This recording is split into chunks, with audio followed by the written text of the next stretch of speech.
മുലപ്പാലുമായി പാടം നീന്തി വരുന്ന പൗർണമി നിനക്കാവട്ടെ ഗീതാഞ്ജലി.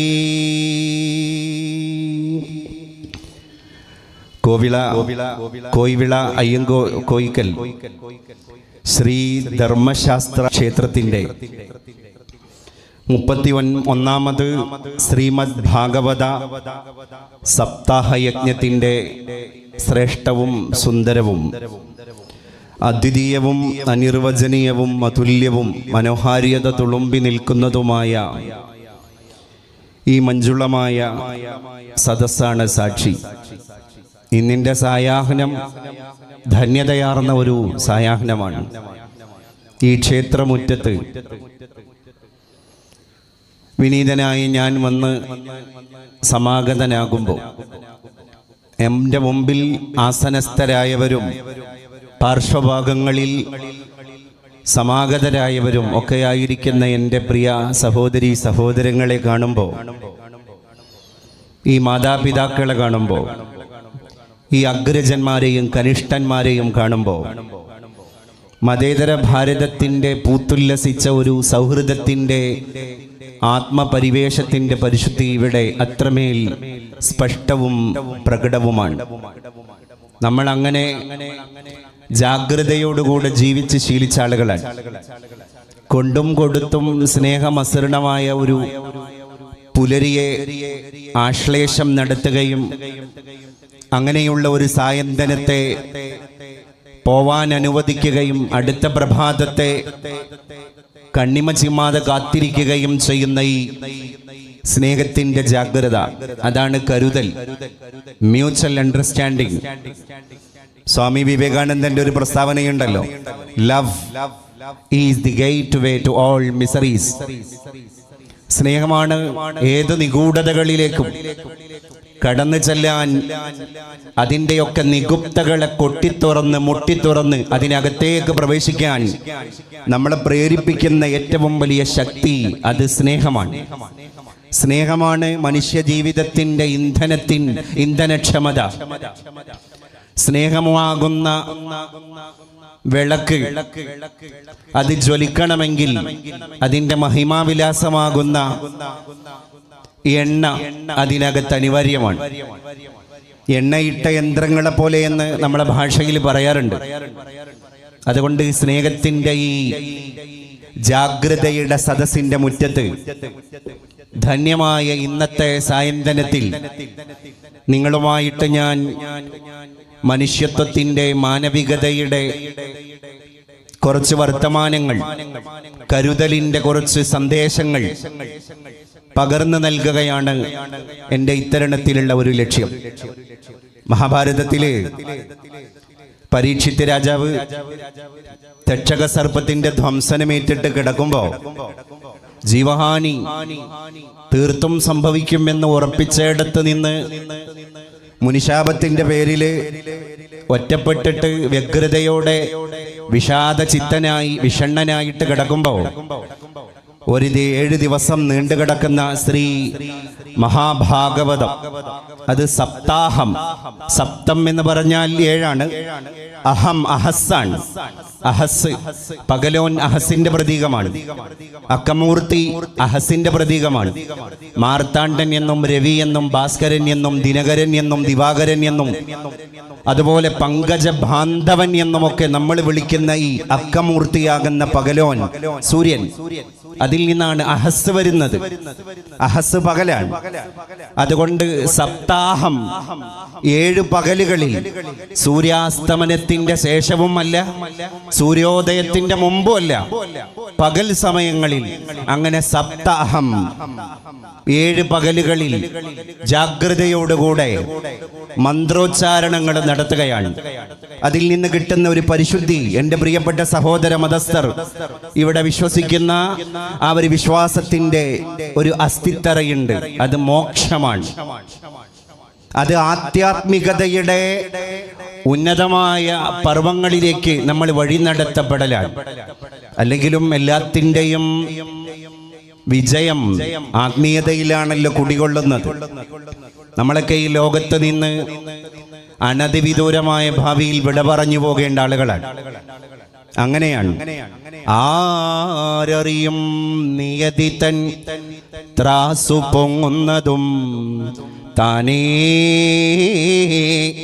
താണുപോകുന്നതും. നിയതി, നിയതി എന്ന് പറഞ്ഞാൽ മലയാള ഭാഷയിൽ വിധി എന്നാണ് അർത്ഥം. വിധി, വിധിയുടെ തുലാസ്, ത്രാസ്, അതിൻ്റെ തട്ട് എനിക്കും നിങ്ങൾക്കും അനുകൂലമാണ് എന്നാര് കണ്ടു, പ്രതികൂലമാണ് എന്നാര് കണ്ടു? ഇതിനാണ് വിധാതാവ് എന്ന് പറയുന്നത്. വിധിയുടെ വിധാതാവ് പടച്ചോൻ എന്ന് പറയുന്നതും ഈശ്വരൻ എന്ന് പറയുന്നതും ദൈവം എന്ന് പറയുന്നതും ഒക്കെ ആയിരിക്കുന്ന ഒരു പരമമായ ഒരു ശക്തിയുണ്ട്.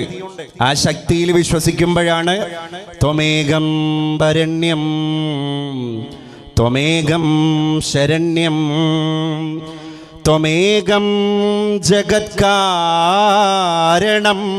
വിശ്വരൂപം. അതിൻ്റെ അർത്ഥം എന്താണ്? നിന്നെ മാത്രം ഞങ്ങൾ ഭരിക്കുന്നു, ദൈവമേ നിന്നോട് ശരണം തേടുന്നു. നീയാണ് വിശ്വത്തിന്റെ രൂപം, ജഗത് കാരണം, എല്ലാം നീയാണ്. ഞാൻ ഇന്ന് എൻ്റെ സന്ധ്യാനേരത്തെ മഗ്രിബ് നമസ്കാരത്തിൻ്റെ പ്രാർത്ഥന കഴിഞ്ഞിട്ട് പ്രാർത്ഥിച്ചതും ഇതേ മൊഴിയാണ്. പക്ഷേ അത് അറബി ഭാഷയിലാണ് എന്ന് മാത്രം. ലാ ഇലാഹ ഇല്ലല്ലാഹു വഹ്ദഹു ലാ ശരീക ലഹു ലഹുൽ മുൽക്കു വലഹുൽ ഹംദ് യുഹ്യീ വയുമീതു വഹുവ അലാ കുല്ലി ഷൈഇൻ ഖദീർ. അതിൻ്റെ അർത്ഥം അത് തന്നെയാണ്. ഒരൊറ്റ ശക്തിയിലേക്ക് മനുഷ്യൻ ഇങ്ങനെ ഇഴുകിച്ചേരാണ്. പഴയൊരു പാട്ടുണ്ട്, ഇവിടെ ഹരിവരാസനം മുഴക്കപ്പെട്ടു.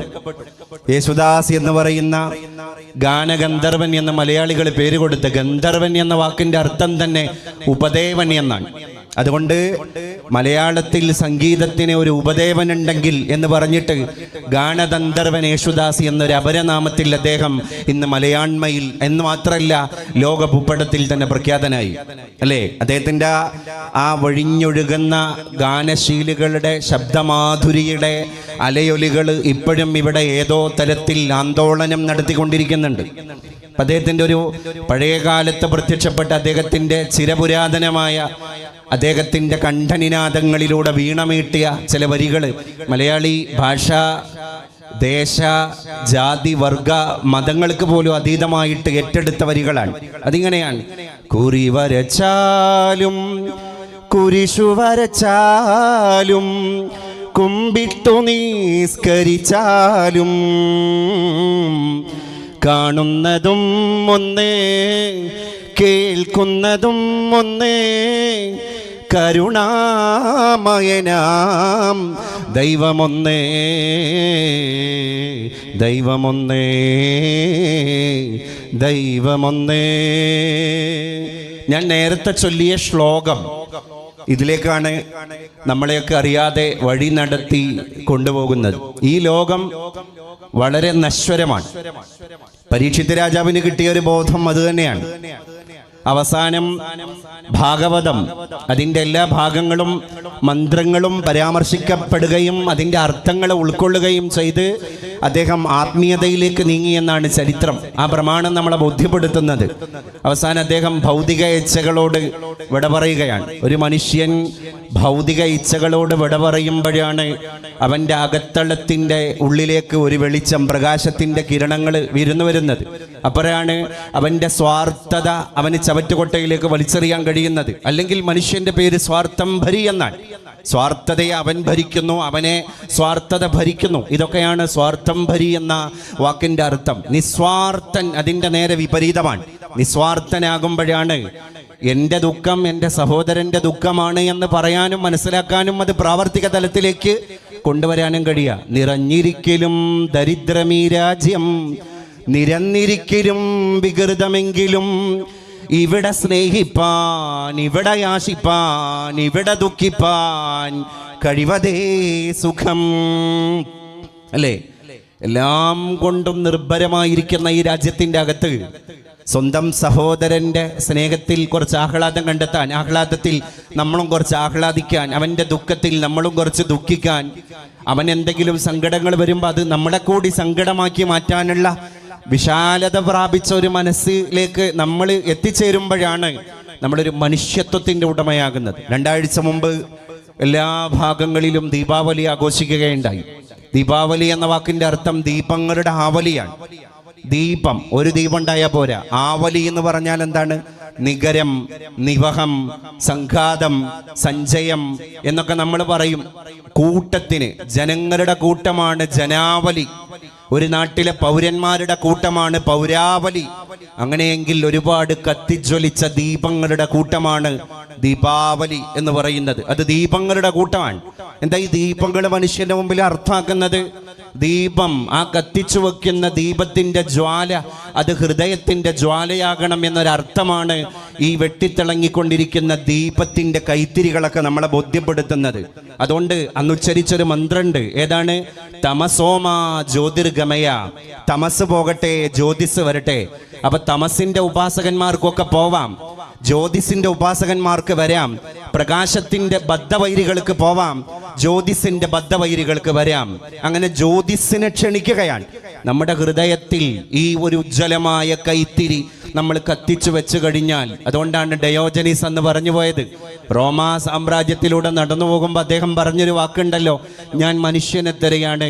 സൂര്യൻ കത്തിജ്വലിക്കുന്ന പട്ടാപകൽ മധ്യാഹ്ന നട്ടുച്ച നേരത്ത്, അല്ലേ നമ്മൾ പറയാറുണ്ട് നട്ടുച്ച നേരം. ആ നട്ടുച്ച നേരത്ത് സൂര്യൻ ഇങ്ങനെ തലക്ക് മുകളിൽ ഉജ്ജ്വലമായിട്ട് ജ്വലനം നടത്തുമ്പോഴാണ് ഡയോജനീസ് ഒരു വിളക്ക് കത്തിച്ചു വെച്ചത്.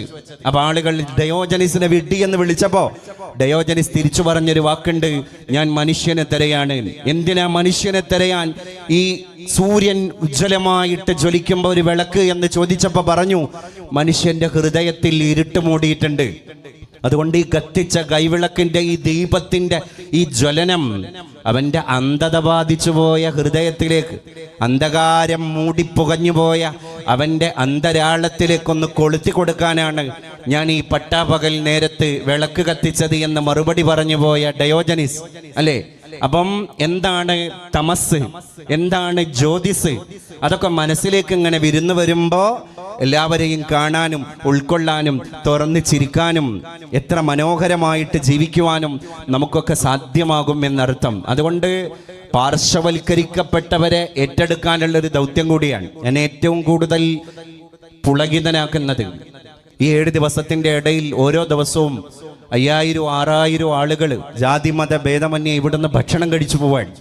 ഈ ഭക്ഷണം കഴിക്കുക എന്നുള്ളത്, അല്ലേ, ഒരു ചാൺ വയറ്, അരച്ചാൺ വയറ്. ഈ ഭക്ഷണം എന്നുള്ളത് ചെറിയൊരു കാര്യമല്ല. ഒരാൾക്ക് വസ്ത്രം കൊടുത്തു കഴിഞ്ഞാൽ വേണ്ടാന്ന് പറയോ? ഒരാൾക്ക് പണം കൊടുത്തു കഴിഞ്ഞാൽ വേണ്ടാന്ന് പറയോ? ഇല്ല. 10 രൂപ കിട്ടുന്നവന് അത് എങ്ങനെങ്കിലും 100 രൂപയാക്കണം എന്ന് പ്രാർത്ഥിക്കും, അതിനുവേണ്ടി പ്രവർത്തിക്കും. 100 രൂപ കിട്ടിക്കഴിഞ്ഞാൽ അത് എങ്ങനെങ്കിലും സഹസ്രമാകണമെന്ന് പ്രാർത്ഥിക്കും, അതിനുവേണ്ടി പ്രവർത്തിക്കും. അതിന് ഏത് ഊടുവഴികളിലൂടെയും അവൻ സഞ്ചരിക്കും, അല്ലേ? അതുകൊണ്ട് ആ പൂന്താനം നമ്പൂതിരിപ്പാട് പണ്ട് പാടിപ്പോയത്, ദശം കിട്ടുകിൽ അത് ശതമാകണമെന്നും ശതമായി കഴിഞ്ഞാൽ അത് സഹസ്രമാകണമെന്നും താല്പര്യപ്പെടുന്ന മനുഷ്യൻ. അപ്പൊ എന്താണ് അർത്ഥം? അർത്ഥം എന്ന വാക്കിന് ഒരുപാട് അർത്ഥങ്ങളുണ്ട്. അർത്ഥം എന്ന ഒരു വാക്കിന്റെ ഒരർത്ഥം സമ്പത്ത്, സ്വത്ത് എന്നാണ്. മലയാളത്തിൽ ഒരു ചൊല്ലില്ലേ, അല്പന് അർത്ഥം കിട്ടിയാൽ അർദ്ധരാത്രിയിലും കുട പിടിക്കും എന്ന് പറഞ്ഞാല് സാമ്പത്തികമായിട്ട് ശേഷി ഇല്ലാത്തവന് പെട്ടെന്ന് ഒരാൾ കൊണ്ടുപോയിട്ട് അത്യാവശ്യം സാമ്പത്തിക ശേഷി ഉണ്ടാകാനുള്ള സാധ്യതകൾക്കുള്ള വകുപ്പൊക്കെ ഉണ്ടാക്കി കൊടുത്താൽ അവൻ അർദ്ധരാത്രിയിലും കുട പിടിക്കും, അല്ലേ? അപ്പൊ അർത്ഥം, അതുകൊണ്ടാണ് നമ്പൂതിരിപ്പാട് നമ്മളോട് പറഞ്ഞത്, അർത്ഥം എത്ര വളരെയുണ്ടായാലും അർത്ഥത്തെ കൊതിക്കുന്ന ഇതെത്ര പേർ. അർത്ഥം അത് ലോകത്ത് ഇന്ന് അനർത്ഥമായി കൊണ്ടിരിക്കുന്ന ഒരു കാലഘട്ടമാണ്. അർത്ഥത്തിന്റെ പേരിലാണ്, സ്വത്തിന്റെ പേരിലാണ് ഈ തർക്ക വിതർക്കങ്ങൾ മുഴുവൻ ഇവിടെ രൂപപ്പെടുന്നത്. അത് മുഴുവൻ മുള പൊട്ടുന്നതും സ്വത്തിന്റെ പേരിലാണ്. അപ്പൊ മനുഷ്യൻ അങ്ങനെ താർക്കികനായി പോവാൻ അവിടെയാണ്. അപ്പം പൈസ കിട്ടിയാലും മനുഷ്യന് മതിയാകില്ല, അതുപോലെ തന്നെ വസ്ത്രം കിട്ടിയാലും മതിയാകില്ല. ഭൗതിക ജീവിതത്തിന്റെ ഉപാധികൾക്ക് ആവശ്യമായ മറ്റ് ഏത് സാമഗ്രികൾ കൊടുത്താലും എനിക്ക് മതി എന്ന് മനുഷ്യൻ പറയില്ല. ആകെ നമ്മൾ വെച്ചു നീട്ടി കൊടുത്തിട്ട് മതി എന്ന് പറഞ്ഞ ഒരു വസ്തു ഈ പ്രപഞ്ചാണ്ട ഘടാകത്തിലുണ്ടെങ്കിൽ അത് നമ്മുടെ ആമാശയത്തെ നിറക്കാനുള്ള അരച്ചാൻ വയറിന്റെ അന്നമാണ്. അന്നം അത് എത്ര സുഭിക്ഷമാണെങ്കിലും, അത് എത്ര ഡെലീഷ്യസ് ആണെങ്കിലും, നമ്മളെ വയറ് നിറഞ്ഞു കഴിഞ്ഞാൽ നമ്മൾ പിന്നെ 2 കൈയും കാണിച്ചിട്ട് ആതിഥ്യ മര്യാദയോടുകൂടെ നമ്മളെ സൽക്കരിക്കുന്ന ദാതാവിനോട് സ്വീകർത്താവായ നമ്മൾ പറയാണ്, മതി, എനിക്കിനി തരല്ലേ, എന്നെ ഇനി ബുദ്ധിമുട്ടാക്കല്ലേ, എനിക്കിനി കഴിക്കാൻ കഴിയില്ല, ഞാൻ ക്ഷീണിതനാണ് എന്ന് മനുഷ്യൻ പറയാൻ, അല്ലേ?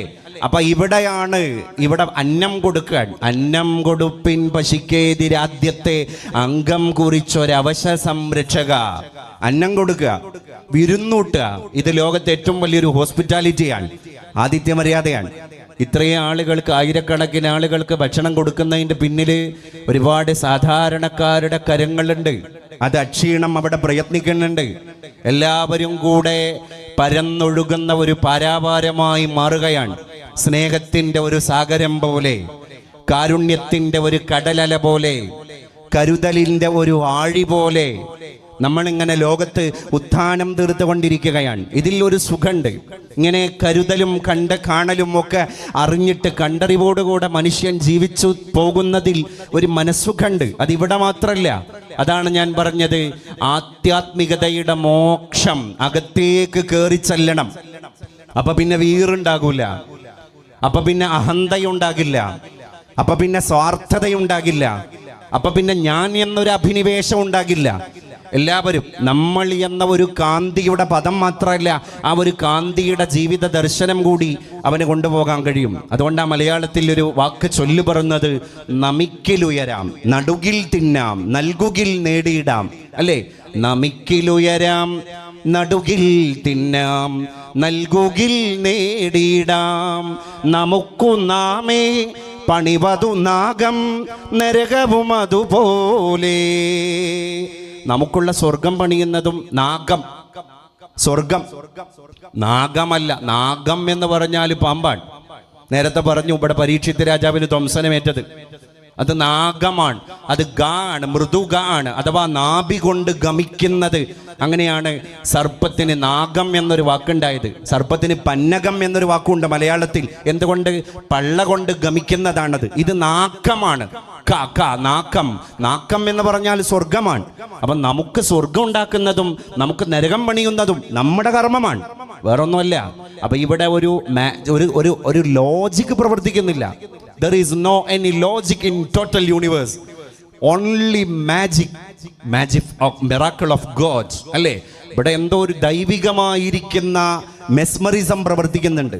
ലോജിക്കല്ല, യുക്തിസഹമല്ല. അതുകൊണ്ടാണ് യുക്തിവാദങ്ങളൊക്കെ ലോകത്ത് മുളപൊട്ടുന്നത്. യുക്തിവാദികൾ പറയുന്ന എന്താണ്? ഇതങ്ങനെ തന്നെ ഉണ്ടായി, അത് അങ്ങനെ ഒരു ശക്തിയൊന്നും ഇവിടെ ഇല്ല. അങ്ങനെയുള്ളവർക്ക് പിന്നെ ലോകത്ത് ആരെയും പേടിക്കണ്ട. ഒരു നിയമപാലകന്റെ അല്ലെങ്കിൽ യൂണിഫോം ഇട്ട ഒരു പോലീസുകാരൻ സാന്നിധ്യത്തിലുണ്ടെങ്കിൽ അവനെ പേടിച്ച് മാത്രം ജീവിക്കാം. അവരുടെ കൂടി അഭാവത്തിലാണെങ്കിലോ എന്തും ചെയ്യാം. അപ്പൊ പിന്നെ നായകനില്ല പട നായപ്പട, അല്ലേ?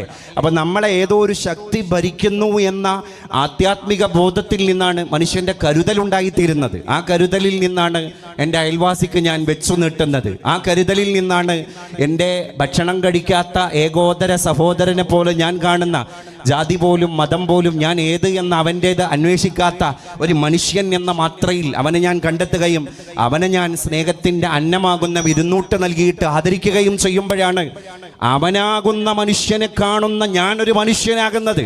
അല്ലേ? അപ്പം മനുഷ്യത്വത്തെ കണ്ടെത്തലാണ്. അല്ലാതെ ഒരുപാട് ബിരുദാനന്തര ബിരുദം എടുക്കുക, ഡിഗ്രികൾ എടുക്കുക, more degrees, but there is no common sense. എന്താ കാര്യം? ഒരുപാട് ബിരുദാനന്തര ബിരുദങ്ങൾ പുതിയ ലോകത്ത് നമ്മൾ കണ്ടുകൊണ്ടിരിക്കുകയാണ്. കോമൺ സെൻസ് ഇല്ല. ഈ അടുത്താണ് ഏതോ ഒരു മലയാള ഭാഷയിൽ പ്രസിദ്ധീകൃതമായ ദിനപത്രത്തിൻ്റെ ഈ നമ്മുടെ ഉത്രാടപ്പാച്ചിൽ കഴിഞ്ഞ് അത്തമ്പത്തിൻ്റെ തിരുവോണത്തിൻ്റെ അന്ന് മാവേലി മന്നൻ കടന്നു വരാൻ വലിയൊരു തൊപ്പിക്കോടയൊക്കെ ചൂടിയിട്ട് മാവേലി ഒരു വീട്ടിലേക്ക് വരുന്ന രംഗാണ് ആ പത്രദ്വാര പ്രത്യക്ഷപ്പെട്ട കാർട്ടൂണിൻ്റെ അകത്തുള്ള ഇതിവൃത്തം. അങ്ങനെ മാവേലി കയറി വരുന്നുണ്ട്. മാവേലി കയറി വന്നിട്ട് മാവേലി കോളിംഗ് ബെല്ലടിക്കാൻ, പുതിയ കാലല്ലേ, കോളിംഗ് ബെല്ലടിച്ചപ്പോൾ ആരും പുറത്തേക്ക് വരുന്നില്ല. അപ്പം മാവേലി നേരെ ലിവിംഗ് റൂമിലേക്ക് കയറി പോകുമ്പോൾ 5 മക്കൾ, ആ വീട്ടിലെ 5 മക്കൾ സോഫയിൽ ഇങ്ങനെ ഇരിക്കുന്നുണ്ട്. മാവേലി വിഷണ്ണനായി, അദ്ദേഹം ആകെ വിഷാദചിത്തനായി. അപ്പം മാവേലി സൂക്ഷിച്ചു നോക്കിയപ്പോൾ കണ്ടത് ഒരാൾ യൂട്യൂബിലാണ്, ഒരാൾ ഫേസ്ബുക്കിലാണ്, ഒരാൾ ട്വിറ്ററിലാണ്, അടുത്ത ആൾ ഇൻസ്റ്റയിലാണ്. അപ്പോൾ ദുഃഖത്തോടുകൂടെ മാവേലി അവരോട് പറഞ്ഞു, നിങ്ങളൊന്ന് തലപൊക്കിയിരുന്നുവെങ്കിൽ എനിക്ക് അടുത്ത വീട്ടിലേക്ക് എനിക്ക് ഓണാശംസ നേരാൻ വേണ്ടി പോകായിരുന്നു എന്ന് പറഞ്ഞാൽ മലയാളിയുടെ പുതിയ കാലത്തെ ഒരു ചിത്രത്തിൻ്റെ മൂകസാക്ഷിയായിരുന്നു ആ കാർട്ടൂൺ. ലിസണിങ് ക്ലിനിക്ക് തുടങ്ങുന്ന കാലമാണ്. പുതിയ ലോകം ലിസണിങ് ക്ലിനിക്കുകളുടെ കാലമാണ്. കേൾക്കാൻ ആളില്ലാത്ത ലോകം. ഒരു വീട്ടിൽ മക്കളുണ്ട്, പക്ഷേ അമ്മയ്ക്ക് കേൾക്കാൻ സമയമില്ല, അച്ഛന് കേൾക്കാൻ സമയമില്ല, ഉപ്പയ്ക്ക് സമയമില്ല, ഉമ്മാക്ക് സമയമില്ല. കാരണം അവരൊക്കെ തന്നെ അവരവരുടെ ലോകത്താണ്. ഇങ്ങനെ ഒരു പാശ്ചാത്യവൽക്കരണത്തിലേക്ക് നമ്മളെ നാട് കടന്നു പോവാൻ. ഈ അടുത്ത് എൻ്റെ സുഹൃത്തായൊരു മലയാളി അമേരിക്ക സന്ദർശിച്ചു. അദ്ദേഹം അവിടുത്തെ ഒരു ഹൈപ്പർ മാർക്കറ്റിൽ കയറിയ രംഗം പറയുന്നുണ്ട്. അച്ഛൻ വരുന്നു, അമ്മ വരുന്നു, മക്കൾ വരുന്നു. അങ്ങനെ മാതാവ് മാതാവിനുള്ളത് വാങ്ങുന്നു, പിതാവ് പിതാവിനുള്ളത് വാങ്ങുന്നു. അദ്ദേഹത്തിൻ്റെ ക്രെഡിറ്റ് കാർഡ് കൊടുക്കുന്നു.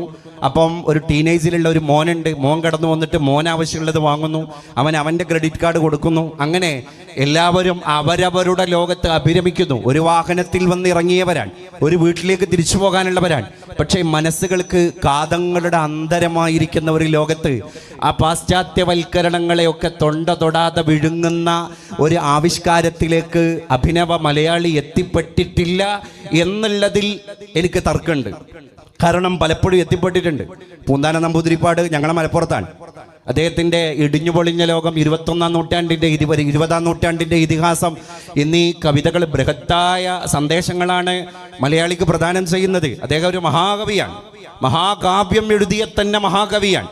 മഹാകവി അക്കിത്തം എന്നാണ് പറയാറുള്ളത്, അക്കിത്തം അച്യുതൻ നമ്പൂതിരിപ്പാടിനെ പറ്റി. അപ്പം അദ്ദേഹം പറയുന്നുണ്ട്, ഊശിക്കുടമ മുറിച്ചു വളർത്തിമേൽ മീശയും പൂണുന്നു ലൂരിക്കളഞ്ഞവൻ ഒത്തുവായി കൊണ്ടു ജപിക്കേണ്ടി വന്നുമേ ഓക്കാനമേകുന്ന മീനും ഇറച്ചിയും എന്ന് പറഞ്ഞാല് വേദങ്ങൾ പാരായണം ചെയ്യുന്ന ഓത്തുവായി, അതാണ് വേദങ്ങൾ ഉച്ചരിക്കുന്ന വായാണ് ഓത്തുവായി. അങ്ങനെ ഓത്തുവായി കൊണ്ട് ജപിക്കേണ്ടി, വേദങ്ങൾ ജപിക്കേണ്ടി വന്ന ഓത്തുവായി കൊണ്ട് പിന്നെ ഓക്കാനമേകുന്ന മീനും ഇറച്ചിയും എൻ്റെ കുടുംബത്തിൽ അല്ലെങ്കിൽ എൻ്റെ തലമുറകളിൽപ്പെട്ടവർ തന്നെ ഉണ്ടും അങ്ങനെ തന്നെ കഴിച്ചും കൂടിയ ഒരു കാലഘട്ടം. അപ്പം ഇടിഞ്ഞുപൊളിഞ്ഞ ലോകത്ത് അദ്ദേഹം പറയുന്നുണ്ട് എല്ലായിടത്തും പരിവർത്തനങ്ങൾ സംഭവിച്ചിട്ടുണ്ട്.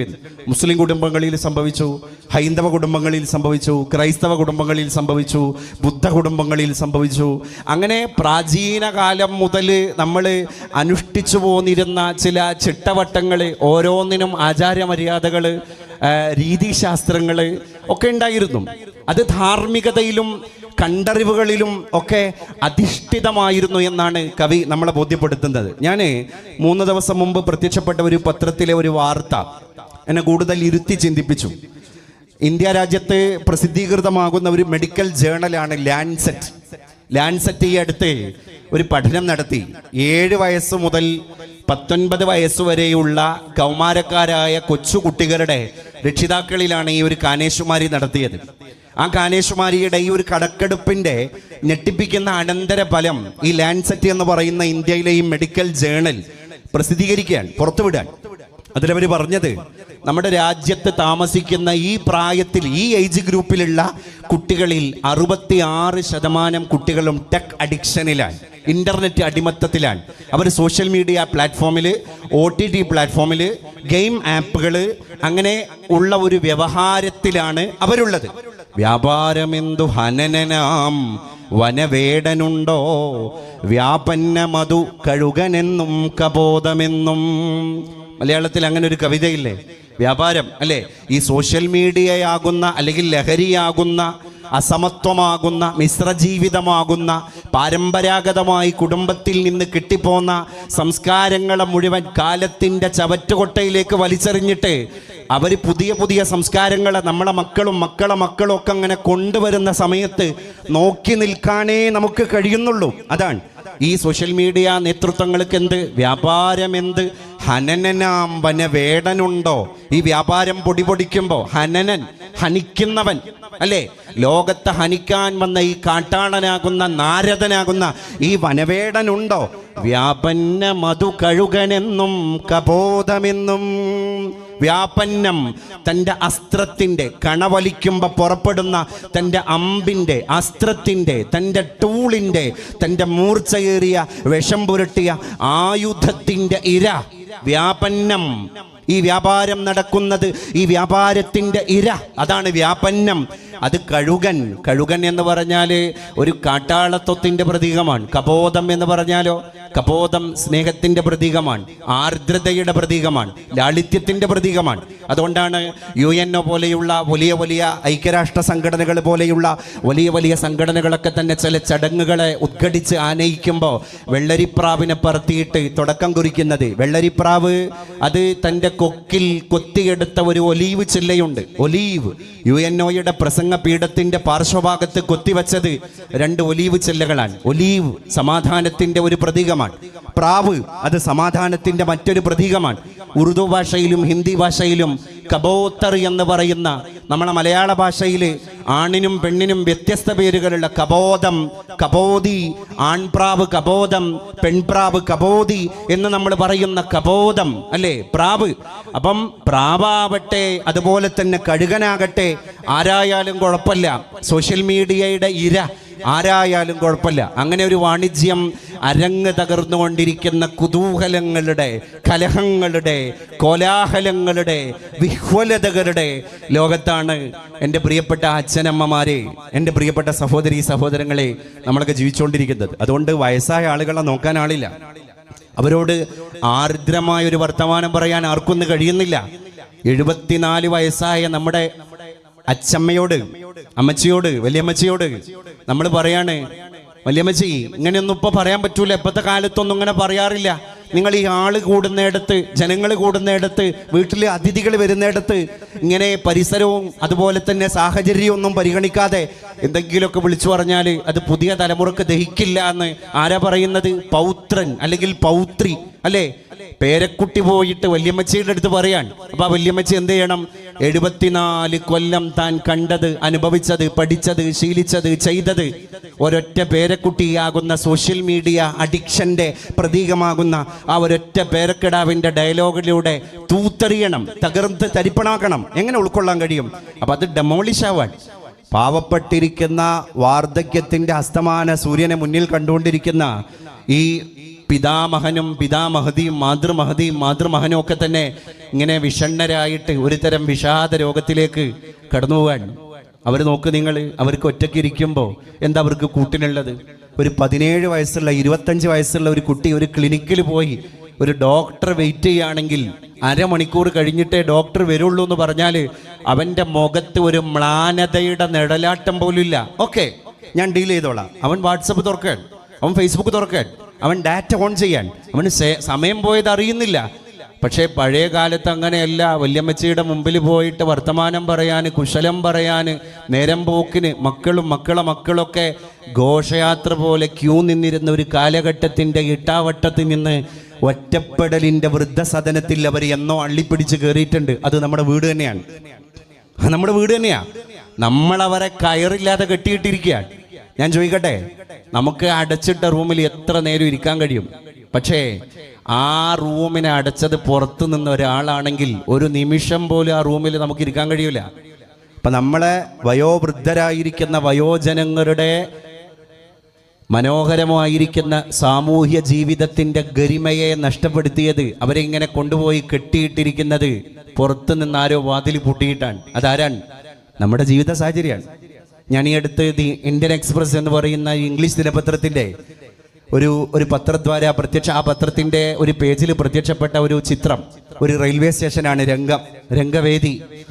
അതിനകത്ത് ആ റെയിൽവേ സ്റ്റേഷൻ്റെ ഒരു ഭാഗത്ത് ഒരുപാട് ആളുകൾ തിരക്കോടെ നടന്നു പോകുന്നു, യാത്രക്കാർ. അവിടെ അതിൻ്റെ പാർശ്വഭാഗത്ത് ഒരു തെരുവ് നായ അങ്ങനെ കിടന്നുറങ്ങുന്നു. ആ തെരുവ് നായയുടെ ഓരം ചാരി തൊട്ടടുത്ത് ഒരു വയോവൃദ്ധനായ മനുഷ്യൻ കിടന്നുറങ്ങുന്നു. എന്നിട്ട് അതിൻ്റെ താഴെ കൊടുത്തൊരു അടിക്കുറിപ്പുണ്ട്.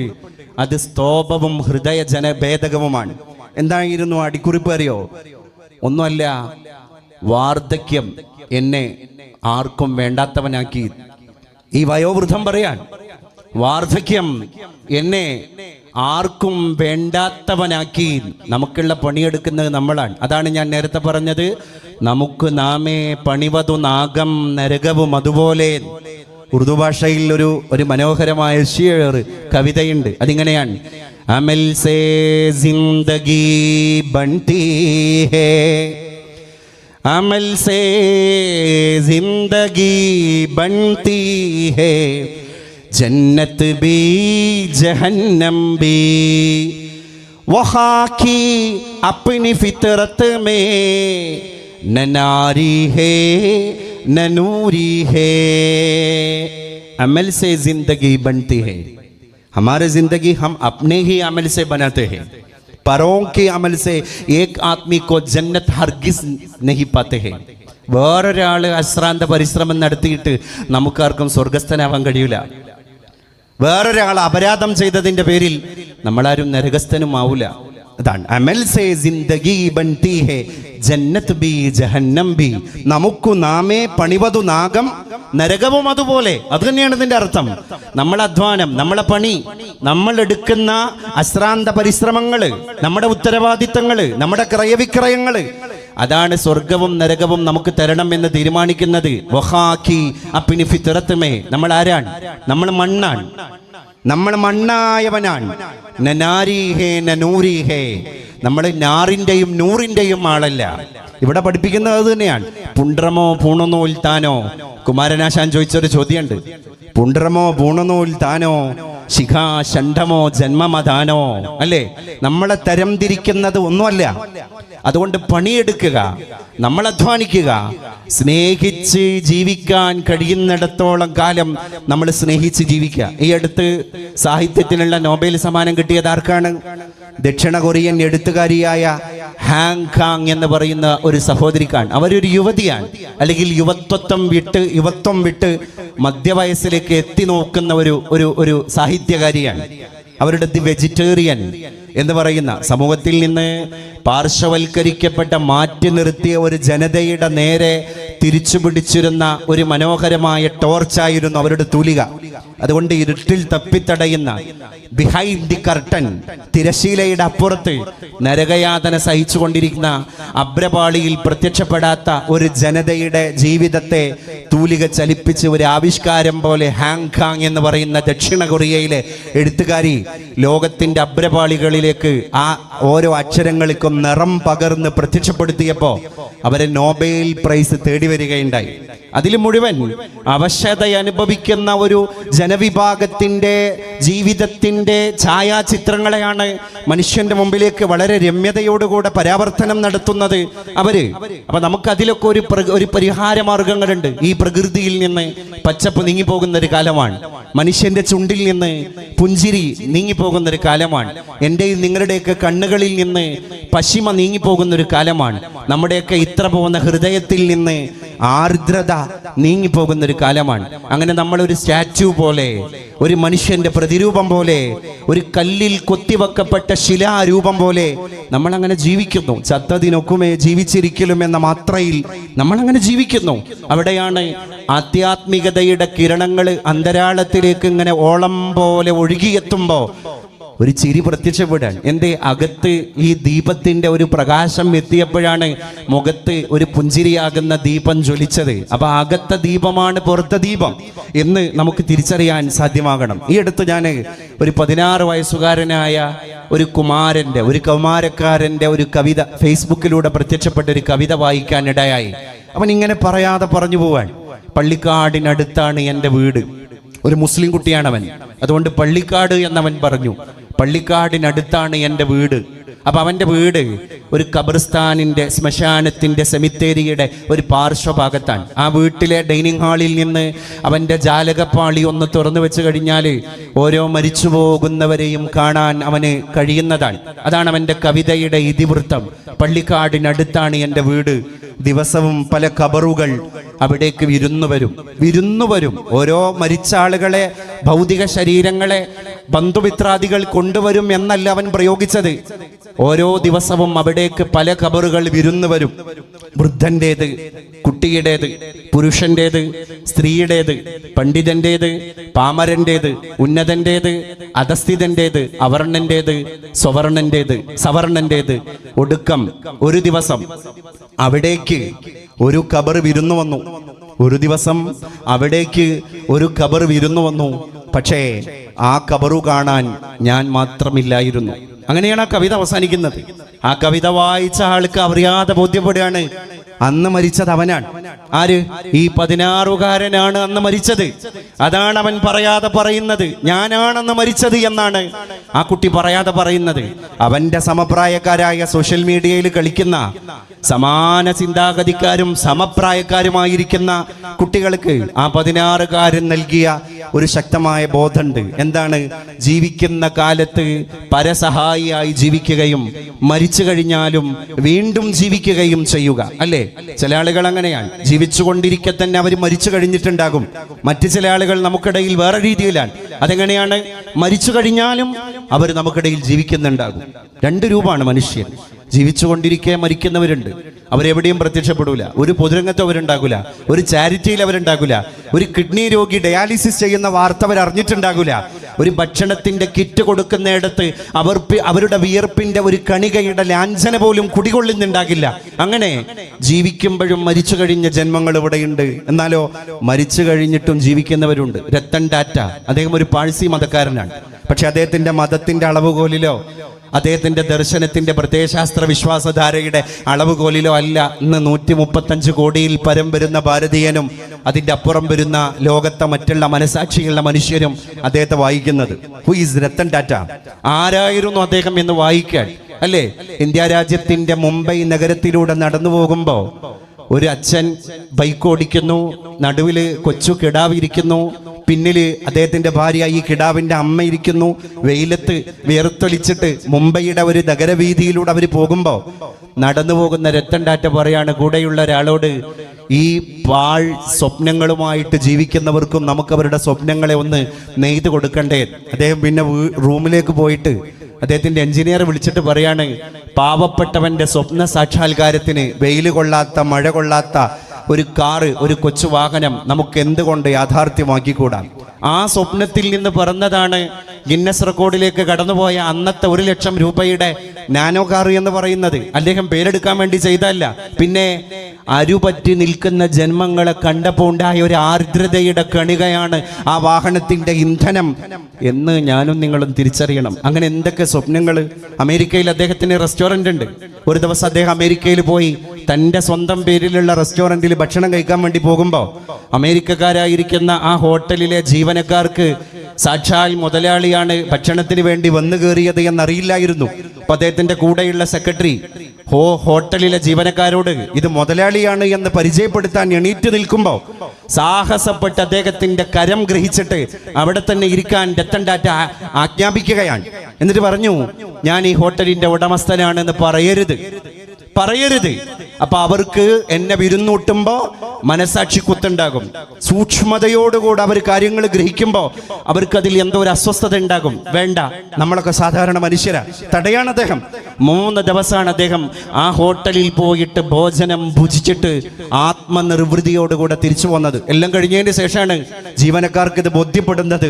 എൻ്റെ പ്രിയപ്പെട്ടവരെ, അങ്ങനെ ജീവിതത്തിന്റെ ഓരോ അളവിലും അല്ലേ, ശന്തനു നായിഡു എന്ന് പറയുന്ന ഒരു 20 വയസ്സുകാരനായ ചെറുപ്പക്കാരൻ മെയിലേക്ക് ഡൽഹിയിൽ നിന്ന് രത്തൻ ടാറ്റക്ക് തെരുവ് ജീവികൾ, നായയും പട്ടിയും പൂച്ചയുമാകുന്ന തെരുവ് ജീവികൾക്ക് ഭക്ഷണമില്ലാതെ വിശന്നിട്ട് ശരീരത്തിൽ വ്രണം ബാധിച്ചിട്ട് അവയെ ശുശ്രൂഷിക്കാനോ പരിചരിക്കാനോ സംരക്ഷിക്കാനോ ഇവിടെ ഒരു സംവിധാനമില്ല.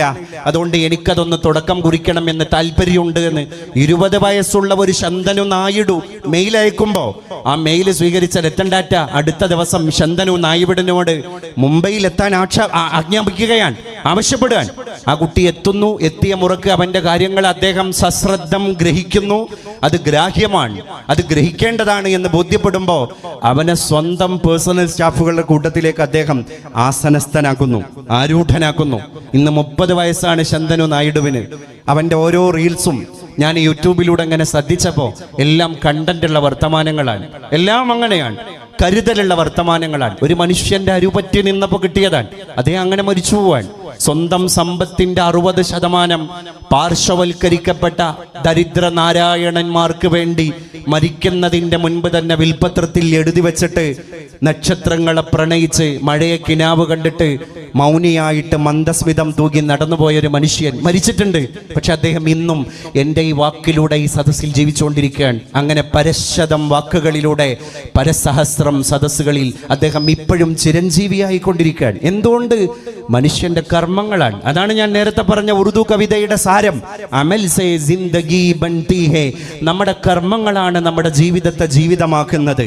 എനിക്കും നിങ്ങൾക്കും സ്വർഗം നൽകുന്നത് നമ്മുടെ നല്ല നിഷ്കളങ്ക മനോഭാവത്തോടെ നീയത്ത്, നല്ല നീയത്തോടുകൂടെയുള്ള സ്വാലിഹായ അമലുകളാണ്, നല്ല കർമ്മങ്ങളാണ്. അതാണ് സച്ചരിതമായ കർമ്മങ്ങൾ.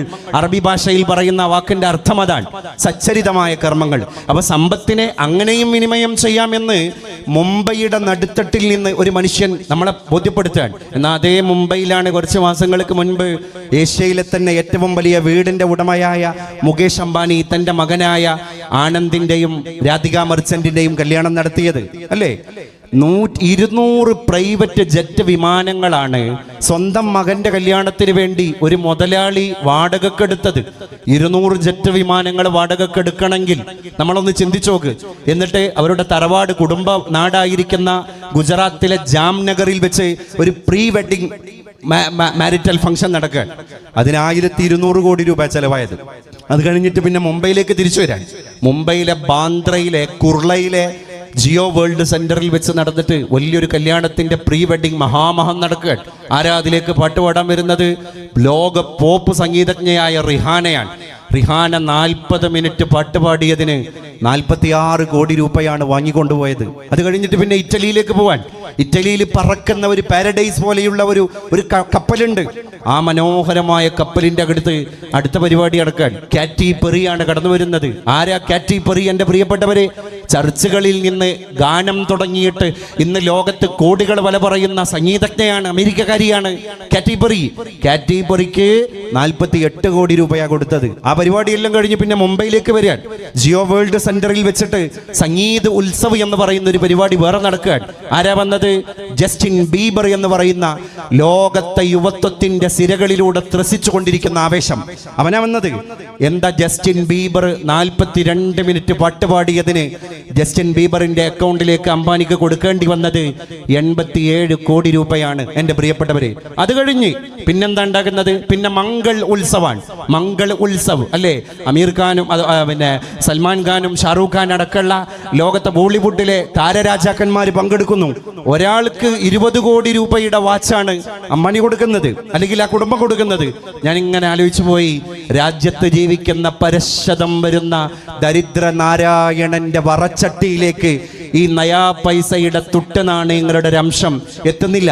ഈ 2 ദർശനങ്ങളും ഞാനും നിങ്ങളും ഈ വർഷം തന്നെ കണ്ടത് നമ്മുടെ ഇന്ത്യ രാജ്യത്താണ്, നമ്മുടെ മുംബൈ എന്ന് പറയുന്ന നഗരത്തിന്റെ അകത്താണ്. അപ്പൊ നമ്മൾ ചിന്തിക്കണം, വ്യാപന്ന മധുകഴുകനെന്നും കപോതമെന്നും ജീവിക്കുന്നത് ചില അടയാളപ്പെടുത്തലുകൾക്ക് വേണ്ടിയാണ്. പ്രധാനമന്ത്രിയുടെ 3 ആഴ്ച മുമ്പുണ്ടായിരുന്ന മൻ കി ബാത്ത് എന്ന് പറയുന്ന റേഡിയോ തത്സമയ സംപ്രേഷണ പ്രഭാഷണത്തിൽ നമ്മുടെ മലയാളിയായ ഒരു മനുഷ്യനെ പരാമർശിക്കുകയുണ്ടായി.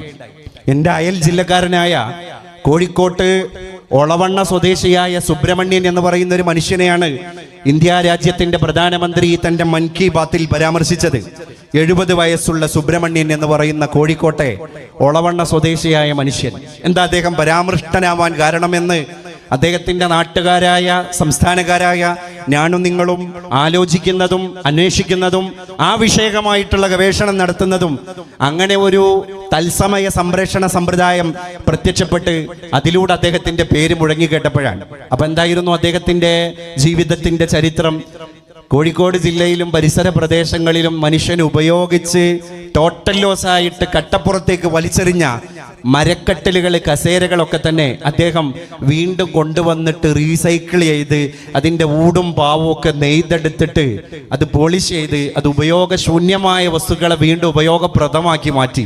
അങ്ങനെ എത്ര 24,000 ഫർണിച്ചറുകളെ ഈ കണ്ട പുരുഷായുസിൽ ഒളവണ്ണയിലെ സുബ്രഹ്മണ്യൻ എന്ന് പറയുന്ന ഒരു മനുഷ്യൻ വീണ്ടും നിർമ്മിച്ചെടുക്കുകയാണ്. വേസ്റ്റായിട്ട് വലിച്ചെറിയേണ്ട സാധനങ്ങളെ വീണ്ടും റീയൂസ് ചെയ്യാനും അത് വളരെ, അല്ലെങ്കിൽ തന്നെ പറയാറുണ്ട് പഴഞ്ചൻ പരിഷ്കാരാവും എന്നൊക്കെ.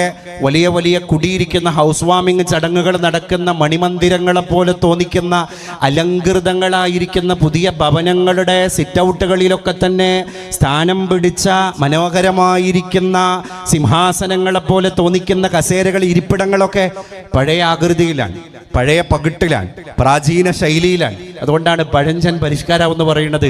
അതൊരു പരിഷ്കാരാക്കി കൊടുക്കാൻ സുബ്രഹ്മണ്യൻ എന്ന് പറയുന്ന ഒരു മനുഷ്യന് സാധ്യമായി. അതൊരടയാളപ്പെടുത്തലാണ്. ഒരാഴ്ച മുമ്പ് പ്രത്യക്ഷപ്പെട്ട മലയാള മനോരമയുടെ പത്രത്തിൽ എൻ്റെ അരീക്കോട്, മലപ്പുറം ജില്ലയിലെ അരീക്കോട് സ്വദേശിയായ ഒരു 15 വയസ്സുള്ള ഫാരിസ് അബൂബക്കർ എന്ന് പറയുന്ന ഒരു കുട്ടിയെ പറ്റിയിട്ടുള്ള ഒരു പെട്ടിക്കോളം വാർത്തയുണ്ടായിരുന്നു. 16-15 വയസ്സുള്ള ഒരു കുട്ടി. അവൻ എന്താ ചെയ്തത്? അവൻ്റെ മനസ്സിൽ ഒറ്റയ്ക്ക് ഇരുന്നപ്പോൾ തോന്നിയൊരു ബോധം, എൻ്റെ നാട്ടിലൂടെ, എൻ്റെ നാടിൻ്റെ ഇടവഴികളിലൂടെ ഞാൻ നടന്നു പോകുമ്പോൾ ഈ കുട്ടികളൊക്കെ തന്നെ ചവച്ചു തുപ്പിയ മിഠായിയുടെ കവർ അങ്ങനെ അപ്പാടെ വലിച്ചെറിയാൻ, അവരെ പൊളിത്തീൻ കവറുകൾ, ഭക്ഷണത്തിൻ്റെ വേസ്റ്റുകൾ അങ്ങനെ ഇടാൻ ജനങ്ങൾക്കൊരു ബോധോദയം ഉണ്ടാകണം. അതിനൊരാൾ ശ്രമിച്ചാലേ നടക്കുള്ളൂ. പണിയെടുത്ത് കാണിച്ചു കൊടുത്താൽ ദൃസാക്ഷികളാകുന്നവരുടെ മനസ്സിലെങ്കിലും ഒരു ആന്തോളനവും ഒരു മനസ്സാന്തരവും ജനിപ്പിക്കാൻ എനിക്ക് കഴിഞ്ഞാൽ അത് വലിയൊരു കടാക്ഷമാണ് എന്ന് വിശ്വസിച്ച് ആ കുട്ടി എന്ത് ചെയ്തു? ഒരു 10-15 ചാക്കുകൾ, പഞ്ചായത്തിലെ ഹരിത കർമ്മസേന ഉണ്ടല്ലോ, ആ സ്ത്രീകളെ പോയി സമീപിച്ചിട്ട് അവരോട് പറഞ്ഞു, നിങ്ങൾ കുറച്ച് ഒഴിഞ്ഞ ചാക്കുകൾ തരണം, എനിക്കൊരു പണിയുണ്ട്. എന്നിട്ട് അവന് കൊടുത്തു. അവൻ എന്ത് ചെയ്തു? അവൻ്റെ നാട്ടിൻ്റെ ഇട്ടാവട്ടത്തുള്ള ഒന്നിടവിട്ട അല്ലെങ്കിൽ കുറച്ച് ഇടവിട്ട ഇലക്ട്രിക് പോസ്റ്റിൻ്റെ മുകളിൽ ആൾക്ക് എത്തുന്ന രീതിയിൽ അത് കെട്ടിവെച്ചു. അതിൻ്റെ കൂടെ തന്നെ ഒരു എഴുത്തും മാലിന്യങ്ങൾ, വേസ്റ്റുകളൊക്കെ ഇതിനകത്ത് നിക്ഷേപിക്കുക. അങ്ങനെ അവൻ ദൈനംദിനം നടക്കുകയാണ്. അവൻ കെട്ടിവെച്ച ഈ 10-20 ചാക്കുകൾക്കിടയിലൂടെ ദിവാനിശം അവൻ നടക്കുകയാണ്. അശ്രാന്ത പരിശ്രമം നടത്തിയിട്ട് അവൻ നടക്കുകയാണ്. കാണുന്നവരോടൊക്കെ പറയാൻ, ചാക്കിങ്ങനെ നിറഞ്ഞപ്പോൾ ആ പാതി വഴിയിൽ പിന്നെ മിഠായിയുടെ കവറിട്ട കുട്ടിക്ക് തന്നെ ഒരു ബോധോദയം, പിന്നെ എന്തിനാ ഇവിടെ ചാക്ക് വെച്ചത്? ഈ ചാക്ക് എങ്ങനെയാ നിറഞ്ഞത്? ആരൊക്കെ കൊണ്ടുപോയിട്ടല്ലേ? അപ്പൊ വേസ്റ്റ് ഇടാൻ ഒരു കൃത്യമായ സ്ഥലമുണ്ട് എന്ന് ബോധവൽക്കരിക്കലായിരുന്നു അവന്റെ ലക്ഷ്യം. യുവാക്കൾ ഇറങ്ങി, വൃദ്ധരിറങ്ങി, ശിശുക്കൾ ഇറങ്ങി, ബാലന്മാർ ഇറങ്ങി. 2 ദിവസം കൊണ്ട് ഈ ചാക്കുകൾ മുഴുവൻ നിറഞ്ഞു. 10-20 ചാക്കുകൾ 2-3 ദിവസം കൊണ്ട് നിറഞ്ഞപ്പോൾ അവൻ ബോധ്യപ്പെടുത്തിയത് എന്തൊക്കെ സന്ദേശങ്ങളാണ്? 2-3 ദിവസം കൊണ്ട് 20 ചാക്ക് നിറയാനുള്ള മാലിന്യം ഈ നാട്ടിലുണ്ട് എന്ന ആദ്യത്തെ സന്ദേശം. രണ്ടാമത്തേതോ, ഈ മാലിന്യങ്ങളൊന്നും പൊതുനിരത്തിലേക്ക് വലിച്ചെറിയാനുള്ളതല്ല എന്ന മറ്റൊരു സന്ദേശം. മൂന്നാമത്തേതോ, അത് അതിലേറെ കടുകട്ടിയുള്ള സന്ദേശമാണ്. ചിന്തിക്കുന്നവരുടെ നെഞ്ചിടത്തിലേക്ക് നീട്ടിപ്പിടിച്ച ഇരട്ടക്കുഴൽ തോക്ക് പോലെയുള്ള സന്ദേശം. അതേതാണ്? നിങ്ങളെപ്പോലൊരു 16 വയസ്സുള്ള കുട്ടിയാണ് ഞാനും, നമുക്കൊക്കെ വേണം എന്ന് വെച്ചാൽ ഇങ്ങനെയൊക്കെ ചെയ്യാം, അല്ലേ? അങ്ങനെ ഒരുപാട് സന്ദേശങ്ങൾ ഒരു നാടിൻ്റെ മുറ്റത്ത് കൽമഷം കലരാതെ, ആർക്കും യാതൊരു രീതിയിലുള്ള ശത്രുത മനോഭാവമോ വൈമനസ്യമോ ആ രുചിരകതയോ നീരസമോ അനിഷ്ടമോ ആരുടേതിൽ നിന്നും സമ്പാദിക്കാതെ മൊഞ്ചോടുകൂടെ അവൻ നിർവഹിച്ച ഒരു ചാരുചിത്രം, അതിന്ന് അൽഷിമേഴ്സ് വന്നാലും നമ്മളാരും മറക്കൂല. എന്തുകൊണ്ടാണ്? അതൊരു പണിയാണ്. ലോകത്ത് അവൻ നിർവഹിച്ച ഒരു പണിയാണ്.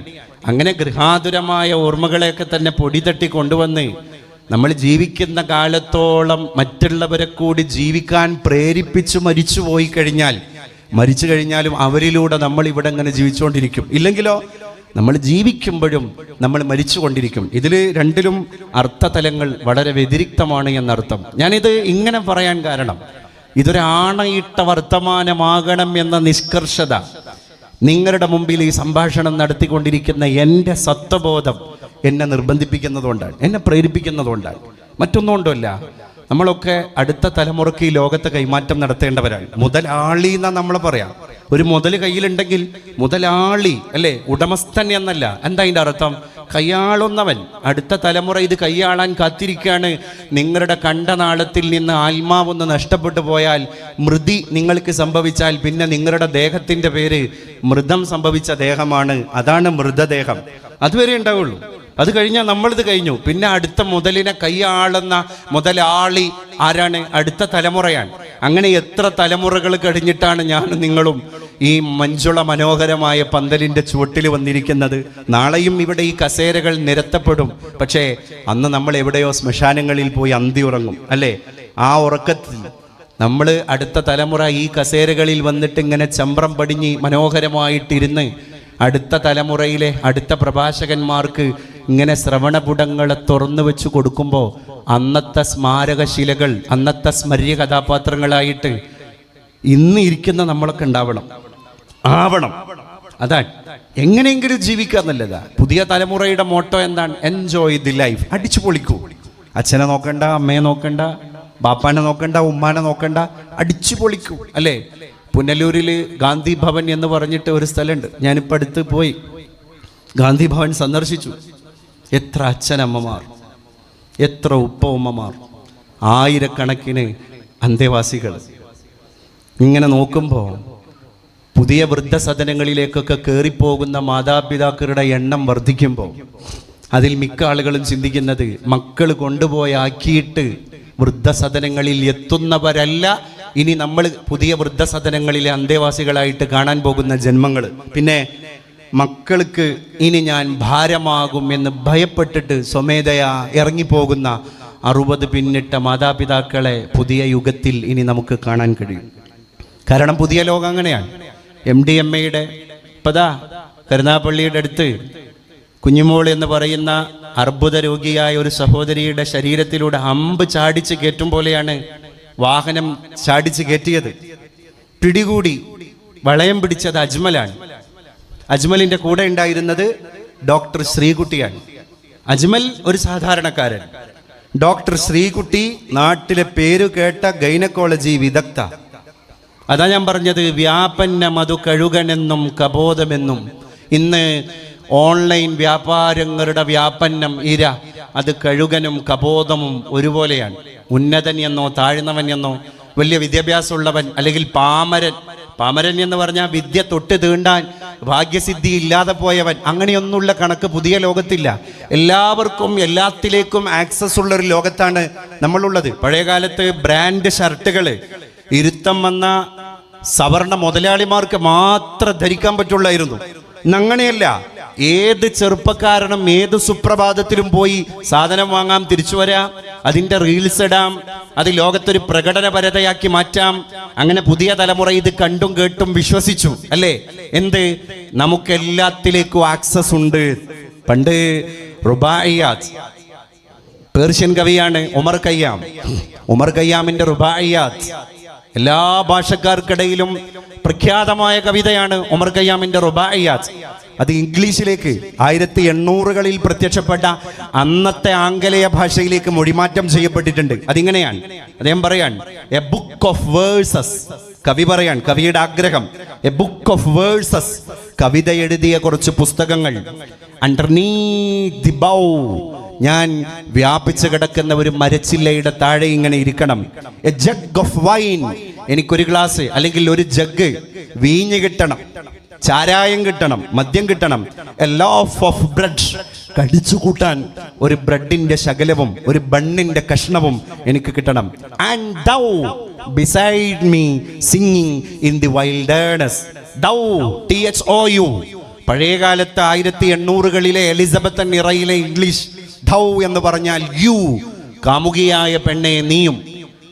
സിംഗിങ് ബിസൈഡ് മീ, എവിടെ? ഇൻ ദി വൈൽഡേർനെസ്, ആരുമില്ലാത്ത വിജനതയിൽ, ശൂന്യതയിൽ, ഒറ്റയ്ക്കിരിക്കുന്ന മദ്യത്തിന്റെ ചഷകം നുണഞ്ഞുകൊണ്ടിരിക്കുന്ന എൻ്റെ മുമ്പിൽ പാട്ടുപാടാൻ എൻ്റെ കാമുകിയായ പെണ്ണെ നീയും ഉണ്ടെങ്കിൽ, ഓ വൈൽഡേർനെസ് ഈസ് പാരഡൈസ്, ഈ ശൂന്യതയാണ് എൻ്റെ സ്വർഗം. അതിന് മലയാളത്തിന്റെ മഹാകവി MP അപ്പൻ മതിരോത്സവം എന്ന പേരിൽ ഒരു ഭാഷാന്തരം, ഒരു തർജ്ജമ ചെയ്തിട്ടുണ്ട്. അതിങ്ങനെയാണ്, ചിന്താസുന്ദര കാവ്യവും, അങ്ങനെയാണ് അദ്ദേഹം എഴുതിയത് അല്ലേ? എ ബുക്ക് ഓഫ് വേഴ്സസ്, ചിന്താസുന്ദര കാവ്യവും. ചിന്താസുന്ദര കാവ്യവും ലഘുതരം ഭോജ്യങ്ങളും ചിന്തിപ്പും പദ പൊങ്ങി വീഞ്ഞു നിറയും സുസ്ഫാടിക കിണ്ണവും കാന്തേ അണ്ടൗ. സിംഗിങ് ബിസൈഡ് മീ അല്ലേ? എൻ്റെ അരികത്ത് പാട്ട് പാടാൻ നീയും പെണ്ണെ. കാന്തേ, എന്നരികത്തിളം തെന്നലായി നീ പാടാനുമുണ്ടെങ്കിലോ കാന്താരസ്ഥലി പോലും ഇന്നിവനുഹാ സ്വർലോകമാണോ മലേ. അപ്പൊ വൈൽഡേർനെസ് ഈസ് പാരഡൈസ്. അങ്ങനെയെങ്കിൽ കൊടും വനം പോലും, തപോവനം പോലും എനിക്ക് സ്വർഗമാണ്.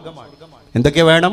ചിന്താസുന്ദര കാവ്യം, മനോഹരമായ കവിതകൾ വേണം, ലഘുതരം ഭോജ്യങ്ങൾ, തോണ്ടിക്കൂട്ടാൻ ആവശ്യമായ ഭോജ്യങ്ങൾ വേണം. പിന്നെന്താ വേണ്ടത്? ചിന്തിപ്പൂമ്പത പൊങ്ങി വീഞ്ഞു നിറയും സുസ്ഫാടിക കിണ്ണം അല്ലേ? പത പൊങ്ങിയിട്ട് വീഞ്ഞിങ്ങനെ നിറഞ്ഞു പൊങ്ങുന്ന വാറ്റുചാരായത്തിന്റെ ചഷകം, അതാണ് സുസ്ഫാടിക കിണ്ണം, സ്ഫടിക കിണ്ണം, മനോഹരമായ ഒരു ചഷകം. പിന്നെ എന്താ വേണ്ടത്? കാന്തേയൻ അരികത്തിളം തന്നലായി നീ പാടാനുമുണ്ടെങ്കിലോ കാന്താരസ്ഥലി പോലും ഇന്നിവനുഹ സ്വർലോകമാണ് ഒമലേ. അങ്ങനെയുള്ളൊരു ലോകത്ത് നമ്മൾ ജീവിച്ചുകൊണ്ടിരിക്കുകയാണ്. ഈ മുദ്രാവാക്യം റുബായിയാത്തിൽ പ്രത്യക്ഷപ്പെട്ട പഴയ കാട്ടറബി, 6-ാം നൂറ്റാണ്ടിലെ കാട്ടറബിയുടെ ജീവിതത്തിൻ്റെ മുദ്രാവാക്യം ഇന്ന് ലോകത്ത് ഉയർത്തിപ്പിടിക്കുന്ന ഒരു പുതിയ തലമുറ സോഷ്യൽ മീഡിയയിലൂടെ വളർന്നു വരുമ്പോൾ മാതാപിതാക്കളെ തിരിഞ്ഞു നോക്കണം എന്ന ഒരു ആജ്ഞാനമേ അവരുടെ മനസ്സിലില്ല. അവർ പറഞ്ഞ എന്താണ്? അവരുടെ ജീവിതത്തിൻ്റെ ഇടയിൽ ഒന്ന് ശയ്യ കൊണ്ടപ്പോ, രമിച്ചപ്പോ, ആശ്ലേഷിച്ചപ്പോ, പരസ്പരം പരിരംഭണം നടത്തിയപ്പോ ആ ക്രീഡാവീല രസങ്ങൾക്കിടയിൽ പിറന്നുപോയവരല്ലേ നമ്മൾ, അല്ലേ? എന്ത് വലിയ പിന്നെ ഒരു പ്രഖ്യാപനമാണ് അവർ നടത്തിയത്. മാതൃപിതൃ ബന്ധങ്ങളുടെ ഗരിമ എത്രയേ ഉള്ളൂ എന്നാണ് അവർ പറഞ്ഞത്, അല്ലേ? നമ്മൾ ഈ അനുഭവിച്ചുകൊണ്ടിരിക്കുന്ന കാറ്റാടി മരങ്ങളുടെ കാറ്റും സ്വച്ഛന്തമായ തണലും ഒരു ശൂന്യത പോലെ അതാണ്ട് കടപുഴകുമ്പോൾ നമുക്ക് ബോധ്യപ്പെടും. ഈ തണൽ ഇപ്പം ഇല്ലല്ലോ. അപ്പൊ പറയും, ഇവിടെ ഒരാളുണ്ടായിരുന്നു, ഒരു ആൽത്തറ, ഈ തറയുടെ മുകളിൽ ഒരു ആൽമരം ഉണ്ടായിരുന്നു, അത് കടപുഴകി, അച്ഛൻ മരിച്ചതാ, ബാപ്പ പോയതാണ്. ഇപ്പം അടുത്ത് ഞാൻ കൽപ്പറ്റ നാരായണൻ മാഷെ ആശ്വാസം എന്നൊരു കവിത വായിച്ചു. നമ്മളൊക്കെ വായിക്കണം. അതിനകത്ത് പറയുന്നുണ്ട്, അമ്മ മരിച്ചപ്പോൾ ഒരു +2കാരിയായ പെൺകുട്ടി മരിച്ചുപോയ അമ്മയെ പറ്റി എഴുതിയതാണ്. അമ്മ മരിച്ചപ്പോൾ ആശ്വാസമായി. എന്നെ കേൾക്കുന്ന പ്രിയപ്പെട്ട പെൺകുട്ടികളെ, ആൺകുട്ടികളെ, നാരായണൻ മാഷ് അമ്മ മരിച്ചുപോയപ്പം മരിച്ച അമ്മയുടെ മോള് അമ്മ മരിച്ചപ്പോൾ ആശ്വാസമായി എന്നെഴുതാൻ കാരണം എന്തെന്ന് കവിത അവസാനിക്കുമ്പോൾ നിങ്ങൾക്ക് ബോധ്യപ്പെടും. വേറൊന്നും ഞാൻ അതു സംബന്ധിയായിട്ട് പറയുന്നില്ല. കാരണം എന്താണ്? അമ്മ മരിച്ച ഒരു വീട്ടില് ആശ്വാസം നൽകാൻ ബന്ധുമിത്രാദികളും സുഹൃത്തുക്കളും 3 ദിവസം വരെ നമ്മളെ കൂടെ കൂടിയാടും. അത് കഴിഞ്ഞാൽ അവരൊക്കെ തന്നെ ഇന്തപ്പക്കം അന്തപ്പക്കം, ആ ഊര് ഈ ഊര്, അങ്ങനെ പോകും അവരവരുടെ ഊരിലേക്ക്. പിന്നെ നമ്മളിങ്ങനെ ഒറ്റപ്പെടും. നമ്മൾ വീട്ടിൽ, അമ്മയില്ലാത്ത വീട്ടിൽ, അല്ലേ? അമ്മയില്ലാത്ത വീട്ടിലെ അടുക്കളയിൽ ഒരു കസേരയിട്ടിട്ട് ഇരിക്കുന്ന രംഗൊന്ന് നിങ്ങൾ ഇപ്പം നെഞ്ചത്ത് കൈ വെച്ച് ചിന്തിക്ക്. വെള്ളം ഇങ്ങനെ തിളക്കാൻ, ബടുക്കണി ഞങ്ങളെ ഭാഗത്ത് പറയുന്ന പഴയ ഭാഷയാണത്. അവിടെ അടുപ്പിന്റെ മുകളിൽ അടുപ്പത്തേക്ക് വെച്ച പാത്രത്തിലെ വെള്ളം ഇങ്ങനെ തിളക്കാൻ, ഏങ്ങലടിച്ച് കരയും പോലെ തിളക്കാൻ. അമ്മയില്ലാത്ത വീട്ടിലാണ് ആ വെള്ളം തിളക്കണത്. കഞ്ഞി വിളമ്പിയത് ആ അടുക്കളയിലാണ്. അമ്മയില്ലാത്ത വീട്ടിലാണ് ഒരു കഞ്ഞിപ്പാത്രം എന്നെ നോക്കിയിരിക്കുന്നത്. അപ്പൊ ഈ കുട്ടി എഴുതിയതാണ്, അമ്മ മരിച്ചപ്പോൾ ആശ്വാസമായി, ഇനി എനിക്ക് ധൈര്യമായി അത്തായ പഷ്ണി കിടക്കാം, അല്ലേ? അമ്മ മരിക്കുന്നതിൻ്റെ മുമ്പ് ധൈര്യമായിട്ട് അത്തായ പഷ്ണി കിടക്കാൻ കഴിയൂല. എന്താ കാര്യം? രാത്രി ചോറ് കഴിക്കാതെ കിടന്നുറങ്ങിക്കഴിഞ്ഞാൽ ഞങ്ങളെ ഭാഗത്തൊക്കെ മാതാക്കൾ വന്നിട്ട് കിടന്നുറങ്ങണ മക്കളെ വിളിച്ചിട്ട് പറയുന്നൊരു കല്ല് വെച്ച കള്ളമുണ്ട്. എന്താണറിയോ? രാത്രി ചോറ് കഴിക്കാതെ ഉറങ്ങിയാൽ ഒരു പ്രാവിൻ്റെ ഇറച്ചി എൻ്റെ മേത്തുനിന്ന് കുറഞ്ഞു പോകുന്നു. ഒരു പ്രാവിനോളം വരുന്ന മാംസം നമ്മുടെ ശരീരത്തിൽ നിന്ന് ഇല്ലാതാവും. എന്തിനാ പറഞ്ഞത്? അമ്മ മോള് ഭക്ഷണം കഴിക്കാതെ കിടന്നാൽ അമ്മക്ക് ഉറക്കരൂല, കുട്ടിക്കൊരു കുഴപ്പമില്ല. നേരം വെളുക്കോൾ അവൾ ഉറങ്ങും, ഒരു കുഴപ്പമില്ല. അവൾക്കിപ്പോൾ ശല്യം വിളിച്ചുണർത്തുന്നതാണ്. അപ്പോൾ ഈ കുട്ടി എഴുതി, ആശ്വാസമായി, ഇനി എനിക്ക് ധൈര്യമായിട്ട് അത്തായ പഷ്ണി കിടക്കാം. എന്നെ ഇനി ആ ആത്മാർത്ഥതയോടുകൂടെ വിളിച്ചുണർത്താൻ ഈ വീട്ടിലൊരാളില്ലല്ലോ. അമ്മ എന്ന ശൂന്യത നമ്മളിലുണ്ടാക്കുന്ന വേദനയുടെ ആഴാണ് ഈ വരി. നമ്മൾ മനസ്സിലാക്കണം. അത് കഴിഞ്ഞിട്ട് അടുത്ത വരി എന്താ അറിയോ? ഇനി എനിക്ക് കുളിക്കാൻ പോയിട്ട് ഇറ്റിറ്റ് വീഴുന്ന എൻ്റെ കാർക്കൂന്തൽ തുവർത്താതെ നടക്കാം. കാരണം ഇഴവിടർത്തി നോക്കിയിട്ട്, മകളെ തലയിൽ വെള്ളം കയറിയാൽ പനി പിടിക്കും, ജലദോഷം വരും എന്ന് പറയാൻ എൻ്റെ അമ്മയില്ല. അതുകൊണ്ട് എനിക്ക് കുളിക്കാൻ പോയാൽ ഇനി മുടി തുവർത്തേണ്ട ആവശ്യമില്ല. മൂന്നാമത്തെ വരി എന്താ അറിയോ? ഇനി എനിക്ക് നാളെ നട്ടുച്ച നേരത്ത് നമ്മുടെ വീട്ടിൻ്റെ ഉമ്മറത്തെ മുറ്റത്തെ ആൾമറ, കിണറിൻ്റെ ആൾമറയുടെ മുകളിൽ ഇരുന്നിട്ട് ഉറക്കം തൂങ്ങി പുസ്തകം വായിക്കാം. കാരണം മോളെ അവിടുന്ന് മാറി വീണ് പോകും എന്ന് പറയാൻ, ഒരു വടിയെടുത്തിട്ട് എന്നെ അടിക്കാൻ, എന്നോട് ശകാരിക്കാൻ, ശാസിക്കാൻ അമ്മയില്ല ഈ വീട്ടിൽ. അമ്മ പോയി. അവസാനത്തെ വരി എന്താ അറിയോ? ഇനി എനിക്ക് രാത്രികാലങ്ങളിൽ യാത്ര ചെയ്യുമ്പോൾ എത്തിയെടുത്ത് ഉറങ്ങാം. കാരണം അമ്മയുള്ള അന്ന് എത്തിയിടത്ത് ഉറങ്ങാൻ പറ്റൂല. മാമൻ്റെ വീട്ടിലേക്കാണ് പോകുന്നത് അമ്മേ, എൻ്റെ ഫ്രണ്ടിൻ്റെ വീട്ടിലേക്കാണ് പോകുന്നത് അമ്മേ, എൻ്റെ ജോലി സ്ഥലത്തേക്കാണ് പോകുന്ന അമ്മേ എന്ന് പറഞ്ഞിട്ട് രാത്രി വീട്ടിൽ നിന്ന് ഇറങ്ങി KSRTC ബസ് കയറിയിട്ട് പോയാൽ മാമൻ്റെ വീട്ടിൽ എത്തണം അമ്മക്ക് ഉറങ്ങാൻ. വഴിയിലിറങ്ങിയാൽ പറ്റൂല. അമ്മ പോയപ്പോൾ ഈ കുട്ടി പറഞ്ഞെന്താ, ഇനി എനിക്ക് രാത്രി യാത്ര ചെയ്യുമ്പോൾ എത്തിയിടത്ത് ഉറങ്ങാം. കാരണം ഞാൻ എത്തേണ്ടിടത്ത് എത്തിയാൽ മാത്രം വിളക്കണയാറുള്ള വീട് കഴിഞ്ഞ ആഴ്ച കെട്ടു. ഇനി അങ്ങനെ ഒരു വീടില്ലല്ലോ. ആ വീട് കെട്ടു, അമ്മ മരിച്ചു. അവസാനം പറഞ്ഞെന്താ അറിയോ, ഒടുക്കം എൻ്റെ അമ്മ എന്നെ പെറ്റു തീർന്നു. ആ വാക്കുവോക്ക് നിങ്ങൾ. അപ്പം നമ്മളെ പ്രസവിച്ച് നമ്മൾ ഭൂലോകത്ത് ജാതനായപ്പോൾ നമ്മളെ അമ്മ നമ്മളെ പെറ്റു തീർന്നില്ലേ? ഇല്ല എന്നാണ് കൽപ്പറ്റ നാരായണൻ മാഷ് മലയാളിയെ പഠിപ്പിച്ചത്. എപ്പോഴാ നമ്മളെ അമ്മ എന്നെയും നിങ്ങളെയും പെറ്റു തീർന്നത്? അമ്മയുടെ ഭൗതിക ശരീരം ശ്മശാനത്തിലേക്ക് എടുത്ത് കുഴിമാടത്തിൽ നമ്മൾ ഇറക്കി വെച്ചപ്പോഴാണ് അമ്മ എന്നെയും നിങ്ങളെയും പെറ്റു തീർന്നത്. അപ്പം എന്താണ്, നമ്മൾ ഓരോ സ്ഥലത്തേക്ക് യാത്ര ചെയ്യുമ്പോൾ അമ്മ പ്രസവ വേദനയോടുകൂടെ വീട്ടിലിരിക്കുന്നത്. എൻ്റെ കുഞ്ഞ് പോയിട്ട് എന്തായി, എന്തെങ്കിലും സംഭവിച്ചോ, വിശക്കുന്നുണ്ടോ, ഭക്ഷണം കഴിച്ചോ? അമ്മ എപ്പോഴാ എന്നെയും നിങ്ങളെയും പെറ്റു തീർന്നത്? അമ്മ പോയി കിടന്നപ്പോൾ. അവസാനത്തെ വരിയിൽ നാരായണ മാഷ് മലയാളിയോട് പറയാണ്, ഇനി ശരീരവേദന കൊണ്ടല്ലാതെ മനോവേദന കൊണ്ട് ഭൂമിയിൽ ഒരാളും കരയൂല. അമ്മ എന്ന് പറയുന്ന ജന്മം മണ്ണിൻ്റെ അടിയിൽ പോയല്ലോ. ഇനി ആരെങ്കിലും ഭൂമിയിൽ കണ്ണിൽ കണ്ണീര് നിറച്ചിട്ട് കരയുന്നുണ്ടെങ്കിൽ അതാരെങ്കിലും ശരീരത്തിൽ വേദനയാക്കിയത് കൊണ്ടാകാം, അമ്മയെപ്പോലെ മനോവേദന കൊണ്ടാകില്ല. അങ്ങനെയുള്ള അമ്മമാരാണ് ഇന്ന് വൃദ്ധസദനത്തിൽ പോയിട്ട് മക്കളില്ലാത്ത ഇടുങ്ങിയ റൂമിൽ പോയി നിൽക്കുന്നത്. എത്ര നിമിഷം നിൽക്കാൻ കഴിയും? പുറത്തുനിന്നാണ് പൂട്ടിയത്, അകത്തുനിന്നല്ല. അകത്തുനിന്ന് പൂട്ടിയാൽ മണിക്കൂറുകളോളം നിങ്ങൾ പൂട്ടിയ റൂമിൽ നിങ്ങൾക്ക് പുസ്തകം വായിച്ചിരിക്കാം. നാം പോയിരുന്ന റൂമിന്റെ കവാടം പൂട്ടിയത് പുറത്തു നിന്നൊരാളാണ് അതിന്റെ ഓടാമ്പില കൊണ്ടതിന് പൂട്ടിയത് എങ്കിൽ ഒരു നിമിഷം നിങ്ങൾക്ക് മനസ്സാന്നിധ്യത്തോടുകൂടെ ഇരിക്കാൻ കഴിയില്ല. മനസ്സാന്നിധ്യം ഇല്ലാതെ ഇരിക്കുക. അതിന്റെ അർത്ഥം എന്താണ്? ബോധം പോയി, മാനസികം വന്ന് ഭ്രാന്തിയായി എത്ര വേണമെങ്കിലും ഇരിക്കുക, അല്ലേ? മലമൂത്ര വിസർജനം ശയ്യയിൽ തന്നെ നിർവഹിക്കുക. അതുകൊണ്ട് പ്രിയപ്പെട്ടവരെ, നമുക്ക് ജീവിക്കാൻ കഴിയണം. ഞാൻ അവസാനിപ്പിക്കാൻ, ലോകം എല്ലാം കീക്കാൻ തൂക്കായ ഒരു കാലഘട്ടത്തിലാണ് നമ്മളൊക്കെ ജീവിച്ചുകൊണ്ടിരിക്കുന്നത്. കൊച്ചിയിലെ പനമ്പള്ളി നഗറിലെ ഒരു ഫ്ലാറ്റിന്റെ അകത്ത് നിന്നാണ് ആമസോൺ പാർസൽ കവർ പുറത്തേക്ക് വലിച്ചെറിഞ്ഞത്. രാവിലെ സ്കൂൾ കുട്ടികളെയുമായിട്ട് ബസ്സിൽ പോകുന്ന ബസ്സിന്റെ ഡ്രൈവർ അത് കാണുകയാണ്. നോക്കുമ്പോൾ അതൊരു മനുഷ്യന്റെ പുത്രനാണ്, ഒരു ചോര പൈതലാണ്, ഒരു നവജാത ശിശുവാണ്. പോലീസ് വരുന്നു. ഈ ആമസോൺ പാർസൽ കവറിലാണ് ഈ കുട്ടിയെ അടക്കം ചെയ്തത്. അത് ഏത് ഫ്ലാറ്റിന്റെ അഡ്രസ്സിലാണ് വന്നത്? ആ ഫ്ലാറ്റിലേക്ക് പോയി നോക്കുന്നു, അവരെ പരിശോധിക്കുന്നു. അവസാനം അവിടെയുള്ളത് ഒരു അച്ഛനും ഒരു അമ്മയും അവിവാഹിതയായ 23 വയസ്സുള്ള ഒരു മകളും മാത്രമാണ്. പക്ഷേ പോലീസ് കേസിന്റെ ചുരുളഴിച്ച് കൊണ്ടുവരുമ്പോൾ മലയാള മനസാക്ഷി ഞെട്ടിത്തരിക്കുന്നു, ലജ്ജ കൊണ്ട് തല താഴ്ത്തുന്നു. ആ 23-കാരിയായിരുന്നു അത്രേ ഈ ചോരപ്പൈതലിൻ്റെ അമ്മ, അവിഹിതമായ അമ്മ. ആരാ നിന്റെ ഈ കുഞ്ഞിൻ്റെ അച്ഛൻ എന്ന ചോദ്യത്തിന് അവൾ കൊടുത്ത മറുപടി ഇൻസ്റ്റയിലൂടെ പരിചയപ്പെട്ട തൃശ്ശൂരുകാരനായ 25-കാരനാണ് എന്നാണ്. എൻ്റെ മാതാപിതാക്കളെ, നമ്മൾ വല്ലാത്ത ഭീതിപ്പെടുത്തുന്ന ഒരു ലോകത്താണ് ജീവിച്ചുകൊണ്ടിരിക്കുന്നത്. അതാണ് ഞാൻ നേരത്തെ പാടിയ കവിതയുടെ ആന്തരാർത്ഥം എന്ന് പറയുന്നത്, അല്ലേ? ഒടുവിൽ നമ്മളൊക്കെ തന്നെ ഖേദിക്കുന്നൊരവസ്ഥയിലേക്ക് ഒരിക്കലും എത്താൻ പാടില്ല. അപ്പം ഇവിടെ ജീവിച്ച് നമുക്കൊക്കെ തന്നെ നമ്മൾ ഉദ്ദേശിച്ചത് നടപ്പാക്കാൻ കഴിയില്ല. ലീലനും മദനനും തമ്മിലുള്ള കഥയിൽ ആശാൻ മലയാളിയോട് പാടിത്തരുന്നുണ്ട്, കരുതുവതിഹ ചെയ്യവയ്യ ചെയ്യാൻ വരുതു ലഭിച്ചതിൽ നിന്നിടാ വിചാരം പരമഹിതയറിഞ്ഞുകൂടാ ആയുസ്ഥിരതയുമില്ലതി നിന്യമീ നരത്വം കരുതുവതിഹ ചെയ്യവയ്യ. നമ്മൾ കരുതുന്നത് ഈ ലോകത്ത് നമുക്കാർക്ക് നിർവഹിക്കാൻ കഴിയുന്നില്ല. ചെയ്യാൻ വരുതു ലഭിച്ചതിൽ നിന്നിടാ വിചാരം.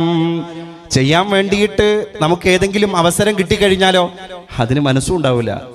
അങ്ങനെ പരമഹിത അറിഞ്ഞുകൂടാ ആയുസ്ഥിരതയുമില്ല അതിനിന്യമീ നരത്വം. ഇനി എല്ലാത്തിനുള്ള അവസരം കിട്ടി, ചെയ്യാനുള്ള അനുകൂലാവസ്ഥ കിട്ടി, അതിനുള്ള മനസ്സ് കിട്ടി, അതിനുള്ള സാഹചര്യം കിട്ടി, അത് കിട്ടുമ്പോഴേക്ക് നമ്മുടെ ആയുസ് അത് ചെയ്യാൻ നമ്മൾ അനുവദിക്കൂല.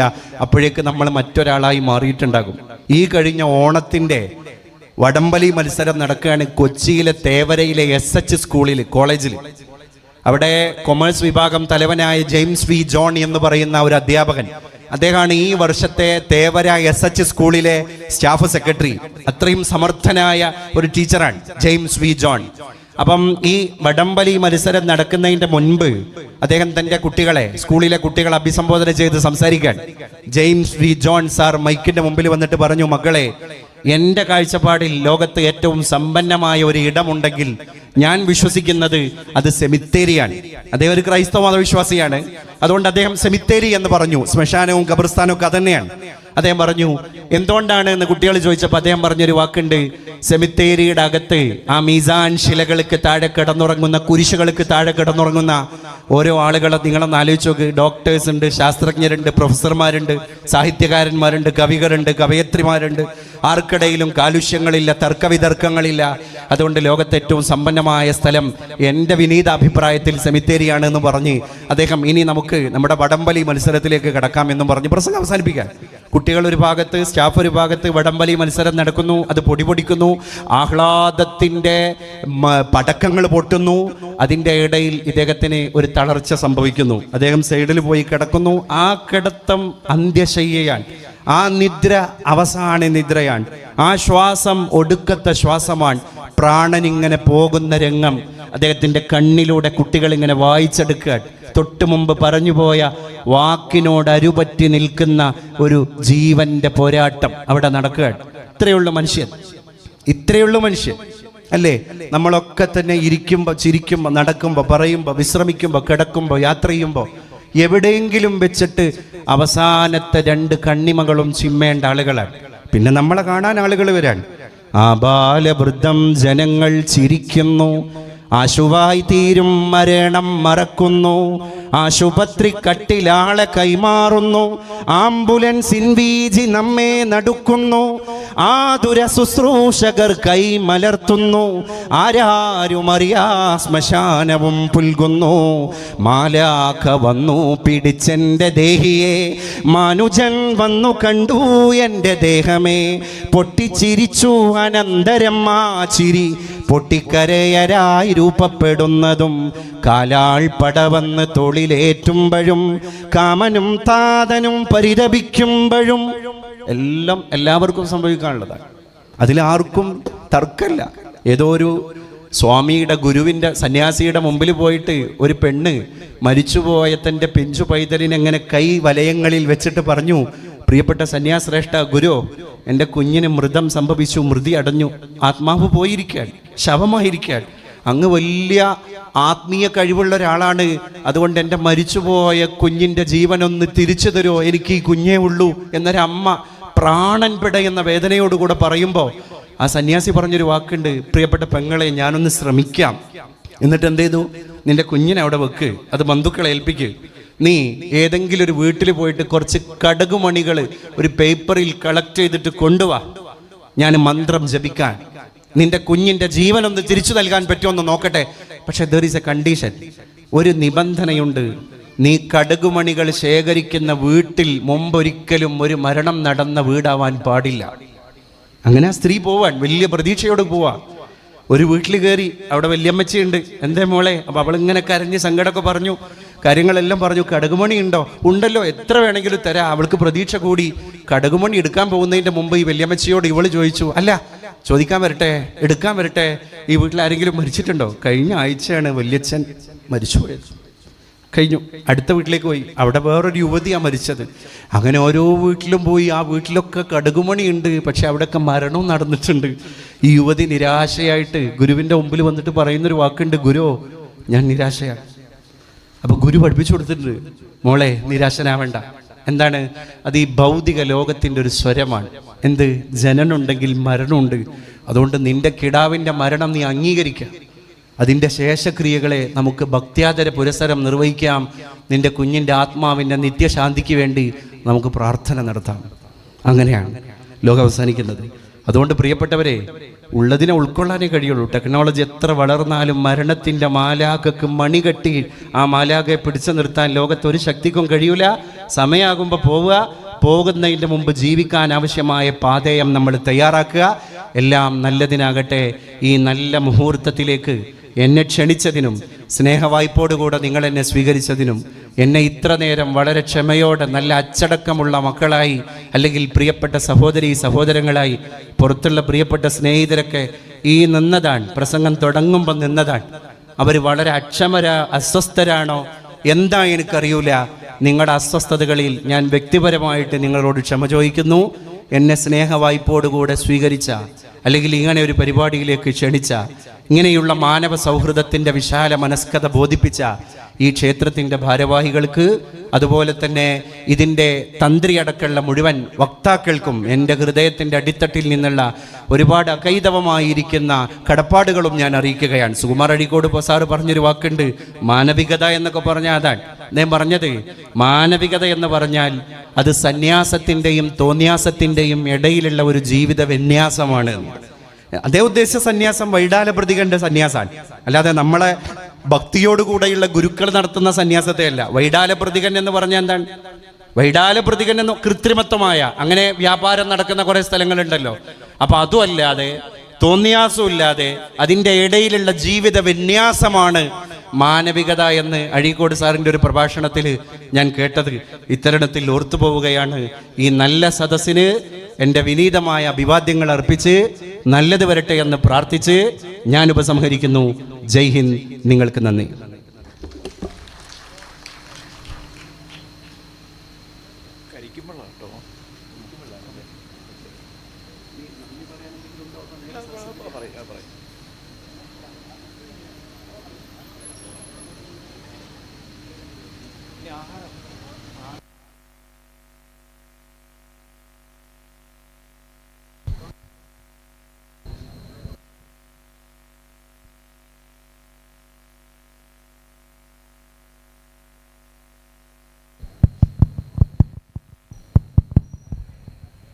സ്വാമിയെ ശരണമയ്യപ്പ.